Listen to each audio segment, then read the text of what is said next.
अपनी क्षमता को पहचानो। एक गांव में एक आलसी आदमी रहता था। वह कुछ काम धाम नहीं करता था, बस दिन भर खाली बैठकर सोचता रहता था कि किसी तरह कुछ खाने को मिल जाए। एक दिन भाई यूं ही घूमते घूमते आम के बाग में पहुंच गया। वहां रसीले आमों से लदे पेड़ पेड़ों को देखकर उसके मुंह में पानी आ गया और आम तोड़ने में एक पेड़ पर चढ़ गया। लेकिन जैसे ही वह पेड़ पर चढ़ा, बाग का मालिक आ गया। बाग के मालिक को देखकर ही आदमी डर गया और जैसे तैसे पेड़ से उतरकर वहां से भाग खड़ा हुआ। भागते भागते वह गांव के बाहर स्थित जंगल में जा पहुंचा। बुरी तरह से थक गया था, इसलिए पेड़ के नीचे बैठकर आराम करने लगा। तभी उसकी नज़र एक लोमड़ी पर पड़ी। लोमड़ी की एक टांग टूटी हुई थी और लंगड़ा कर चल रही थी। लोमड़ी को देख आलसी आदमी सोचने लगा कि ऐसी हालत में इस जंगली जानवरों से भरे जंगल में वह लोमड़ी बच कैसे गई, इसका अब तक शिकार कैसे नहीं हुआ। जिज्ञासा में मैं वह एक पेड़ पर चढ़ गया और वहां बैठकर देखने लगा कि अब इस लोमड़ी के साथ आगे क्या होगा।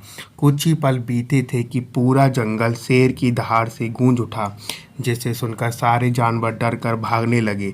लेकिन लोमड़ी अपनी टूटी टांग के साथ भागने की शक्ति थी, वह वहीं खड़ी रही। शेर लोमड़ी के पास आने लगा। आलसी आदमी ने सोचा कि अब शेर लोमड़ी को मारकर खा जाएगा, लेकिन आगे जो हुआ वह कुछ भी अजीब सा था। शेर लोमड़ी के पास पहुंच खड़ा हो गया, उसके मुंह में मांस का एक टुकड़ा दिया, जिससे लोमड़ी सामने गिरा दिया। लोमड़ी इत्मीनान से मांस के टुकड़े को खाने लगी। थोड़ी देर बाद फिर वहां से चला गया।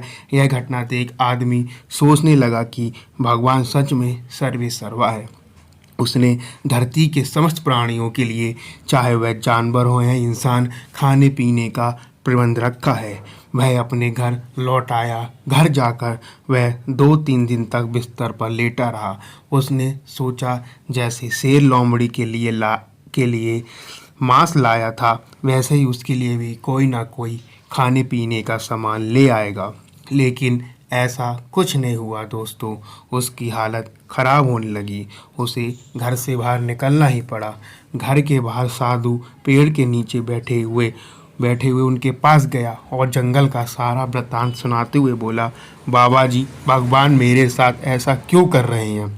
उनके पास जानवरों के लिए भोजन का प्रबंध है, लेकिन इंसानों के लिए नहीं है। नहीं, बाबा जी ने उत्तर दिया, बेटा ऐसी बात नहीं है।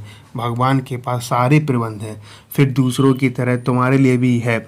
लेकिन बात यह है कि मैं तुम्हें लोमड़ी नहीं शेर बनाना चाहते हैं। इसलिए दोस्तों, हम सबके पास क्षमताओं का असीम भंडार है, बस अपनी अज्ञानता बस हम उन्हें पहचान नहीं पाते हैं और स्वयं को कमतर समझकर दूसरों की सहायता की प्रतीक्षा करते रहते हैं। दोस्तों, स्वयं की क्षमता पहचानिए, दूसरों की सहायता की प्रतीक्षा मत करिए। इतने सक्षम बनिए कि आप दूसरों की सहायता कर सकें। दोस्तों, दूसरों की सहायता कर सकें। अपनी क्षमता को पहचानो दोस्तों। यह कहानी अच्छी लगी हो दोस्तों तो इसको लाइक करें, शेयर करें और मेरे चैनल को सब्सक्राइब करें दोस्तों। सपोर्ट करें, मेरी कहानी को देखें, जिससे मेरा मोटिवेशन हो और